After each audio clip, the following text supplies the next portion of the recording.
What? The Vegas one. But only if you could. We're just talking over here. Is Careless Master or what? Good evening. I'm District Secretary Nicole Manzelli. It is Tuesday, June 19th, 2018. This is a regular meeting of the Dublin San Ramon Services District Board of Directors. Presiding this evening is President Ron Peter. Call the meeting to order. Please stand and join me in the pledge to our flag. I pledge allegiance to the flag of the United States of America and to the republic for which it stands, one nation, under God, indivisible, with liberty and justice for all. Roll call, please. Director Halkett. Here. Director Howard. Here. Director Duarte. Here. Vice President Michelak. Here. President Von Peter Leopold. Here. Okay, special announcements. We have a new employee. Thank you. So this is employee question. We certainly do. I am very happy to introduce to you Leah Blevins. She's not the newest hire. She's 5 weeks old and they have hired 3 people since.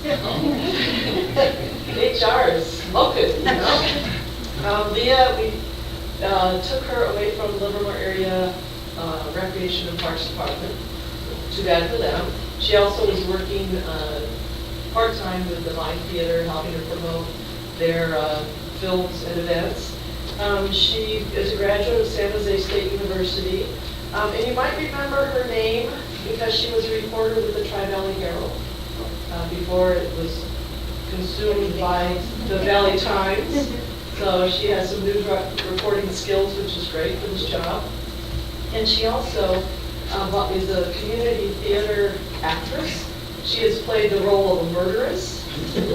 She and her mother played the role of cleaning lady crooks, and she's also been a co-director. So she comes with a bunch of skills that are wonderful for this job. And I don't mean murderess or crook. I mean a writing skill. This is Leah Blevins. She's our communications specialist too. Did you want to say anything? Welcome. Thank you. I just want to say I'm happy to be here and thank you all for the opportunity. And I look forward to learning a lot. Great. And she enjoys time. Yes. Her lunch, her public lunch, I'm sitting at, I have a Thai restaurant that I come to because none of my coworkers will be there. So I sit down, I got the paper, and I look over. Sue and Leah. So I closed my ears because they were right next to me. I promise I didn't mess with them. I hope I didn't mess with them. Not at all. So a couple other special announcements. Sunset retiring board member John Gracie, there's a session for him tomorrow night at the Sunset boardroom. That's at 5:30. A couple of staff will be attending that. And then yesterday we held an East Bay Recycled Water Forum event here in this room where we brought together folks, general managers, engineering managers from 14 water and wastewater East Bay to talk about regional collaborations on recycled water and local use. That was an interesting meeting. And in fact, we decided we'll make it probably an annual event. So it's a thing we'll do every year. And some more information on that in the GM's update upcoming. And the last thing I wanted to do that's just fun, we're going to try again the video clip. Down just remember Portland in place because it is so cool. I got training from 6 IT professionals on how to do it. There we go.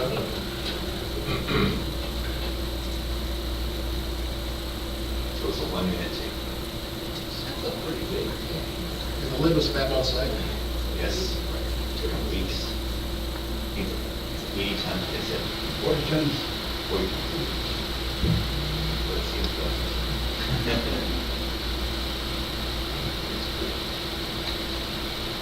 Hope it fits.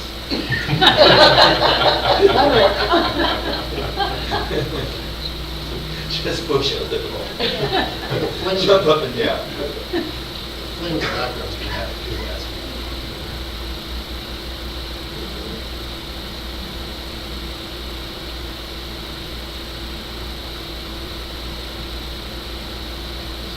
really great.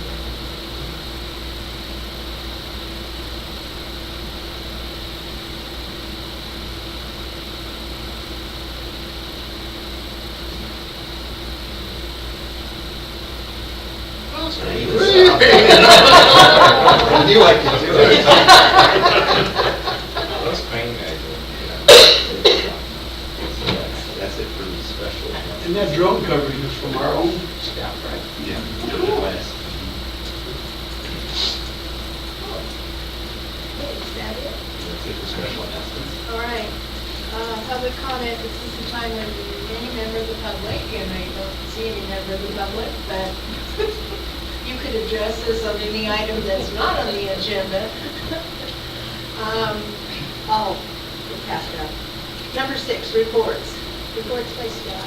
The event calendar, tomorrow morning, we're having a Central Stand liaison meeting. It's at 8 a.m. at Central Stand at the Martinez.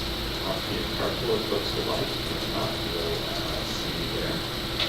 And we anticipate that the July 3rd board meeting is going to be canceled. So after Independence Day, our next board meeting will be on July 17th. No correspondence to the firm. No committee reports, agenda management, is everything okay?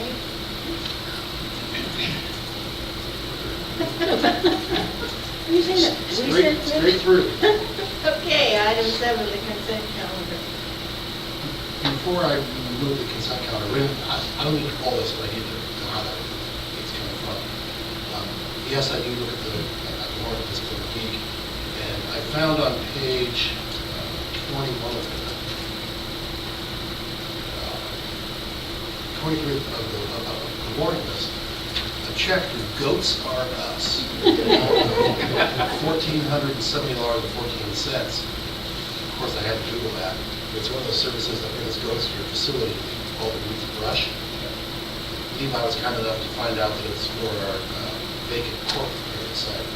So one, it's just a great visual, and two, it's actually ecologically much better to these goats to eat the weeds than get some guy just spraying poison. So, well done. They nibble it down. They're Everything. The irony of that is that I called Goats R Us 2 weeks ago because we were looking for someone to clean the small area that the Historical Society owns behind the kill. And they said, we have herds of goats, that's too small. But otherwise, I would think the same thing if I read it, but I told everybody I called Goats R Us and they're like, So that was awesome. Well done. With that, I will move approval of the consent calendar. I'll second that. It's been moved and seconded that we approve the consent calendar. All those in favor? Aye. Opposed? Motion unanimously carried. There's no objections and no abstentions. Item 8, board business. Receive a report and provide direction regarding consideration of additional temporary infrastructure charge for payment for fiscal year 2018. Yes, good evening, resident community vehicles and board members.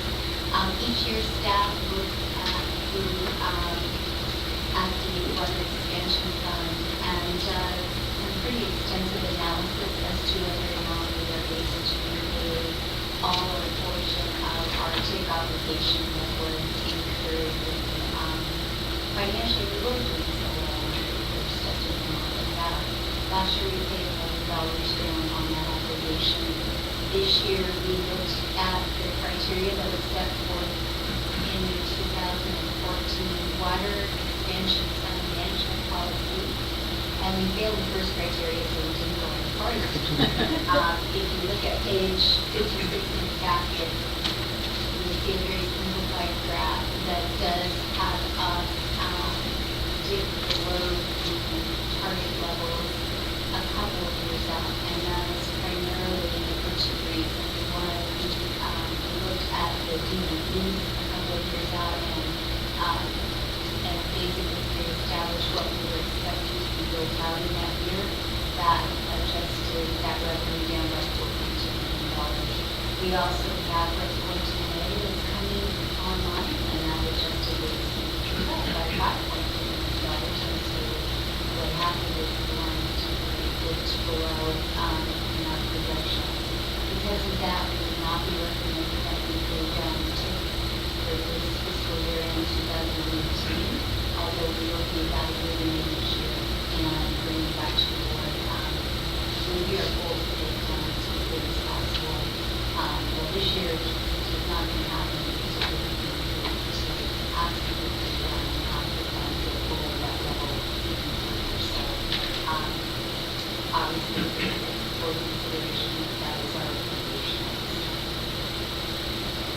Okay. Good discussion? Yeah, sounds reasonable. It also looks like we can get back at it. Period. Need a formal Do we need a motion? No, this is not taking just action. direction. Okay. Okay. No action required.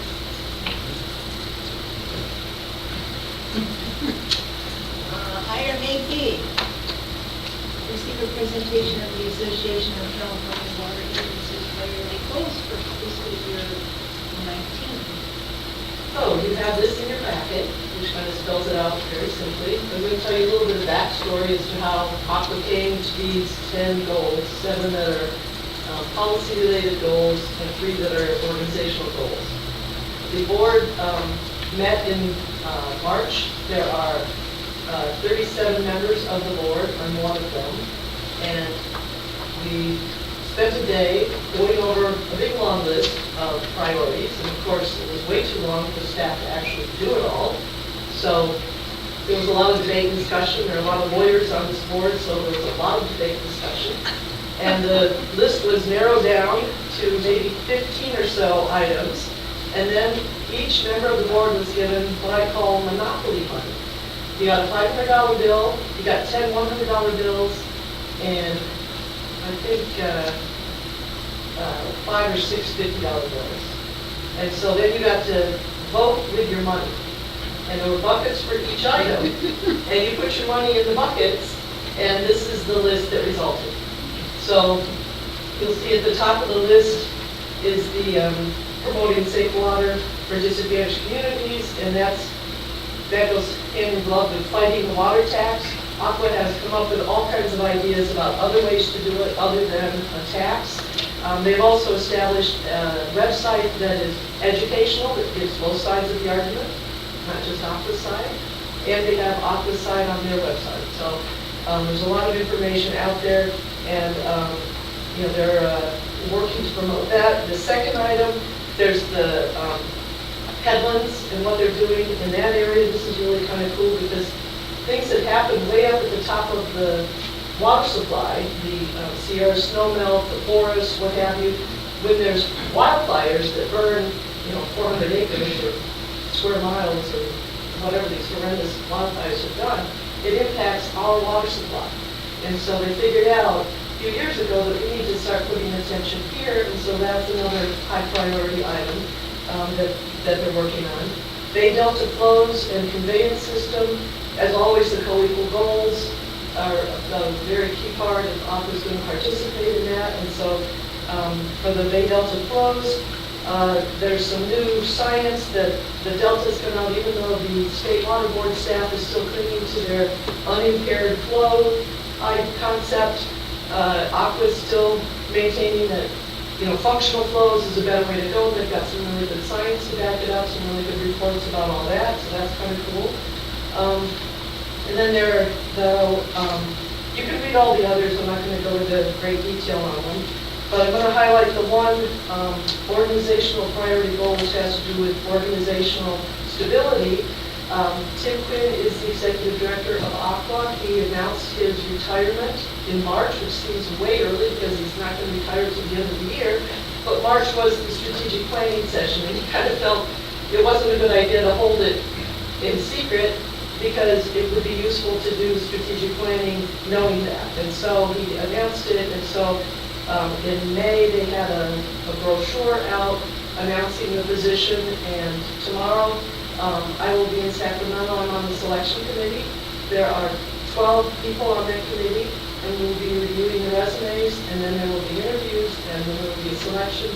They hope to have a few months of overlap with the new person and the existing executive director, because it's a big job. And so that's basically it in a nutshell. Do you have any questions? How big is Aqua nowadays in terms of dollars per year? I don't know dollars, I think there's more than 400 members. And the members all pay a different rate depending upon your, It's gotta be pretty big. it is pretty, they have, I believe 15 people who do outreach. And they have similar numbers that do regulatory and legislative advocacy and lobbying work. And sometimes I think some of them don't ever sleep because they're so, you know, Dave Bowman, Wendy Ritter-Bush, Cindy Tuck, I don't think they ever sleep, especially when the legislature's in session.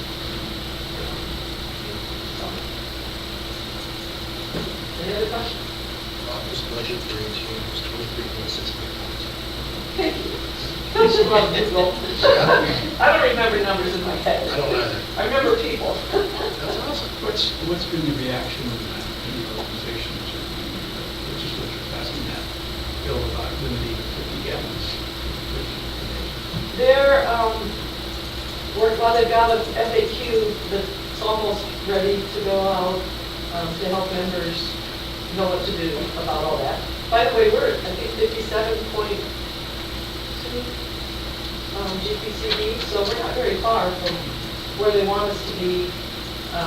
But, yeah, it wasn't, Aqua worked very hard to make that better than what it is. They got a lot of stuff and it improved considerably from what it started out, the SB 1668, or SB 606 and AB 1668, but they're not everything that Aqua wanted. You know, There's already several business-sponsored and private citizen-sponsored websites that are very much adamant, very upset. upset.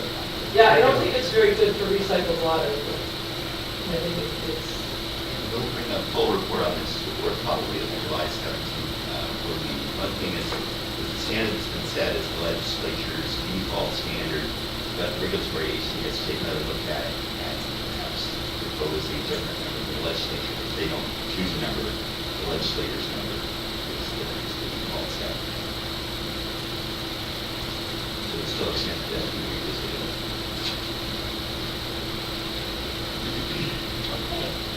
Any more questions or comments? All right, let's move on to item 9, board member items. Pat? Nothing to, Rich? Manny? Ed? I'll be going to the mayor's monthly breakfast Thursday. It's a week earlier than normal, so it's just an update. Okay, well, I attended 2 meetings. One was the executive committee for Alameda County Special Districts. Unfortunately, while we have a lot to discuss, Roland was sick, and so we didn't make a huge amount of profit, a huge amount of leeway.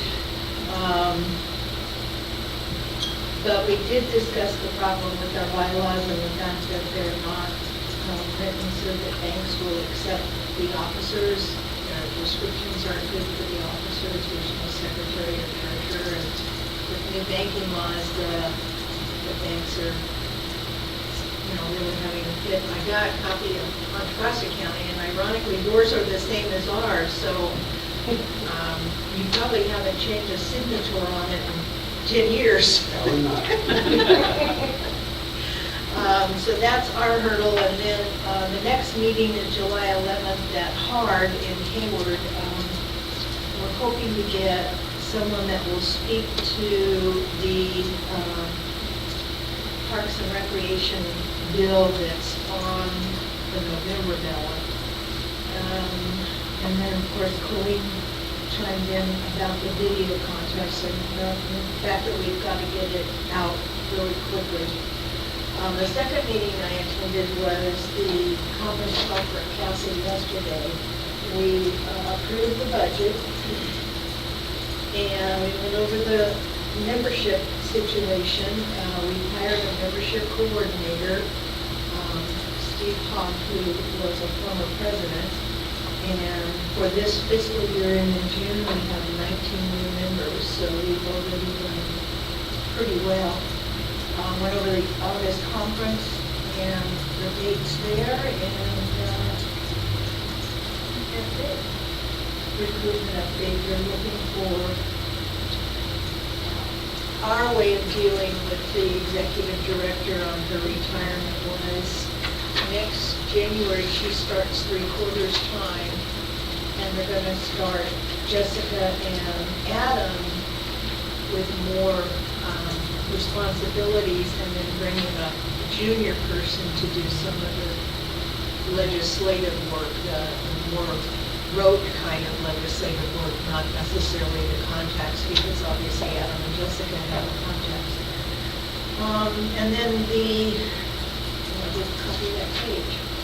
Hopefully, I know I saw it in Dan's report, CASA in August in Monterey. That's all I have. Anything else? I think we're going to adjourn to a closed session. Yes.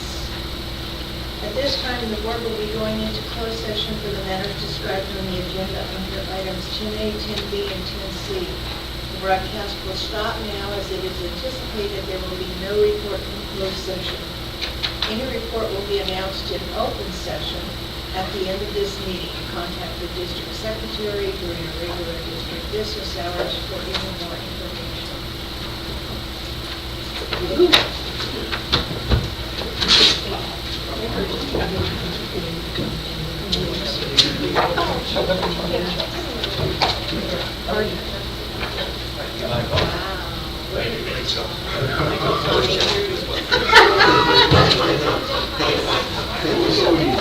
Yeah, Mr. A rough evening, huh? I think I should have thought of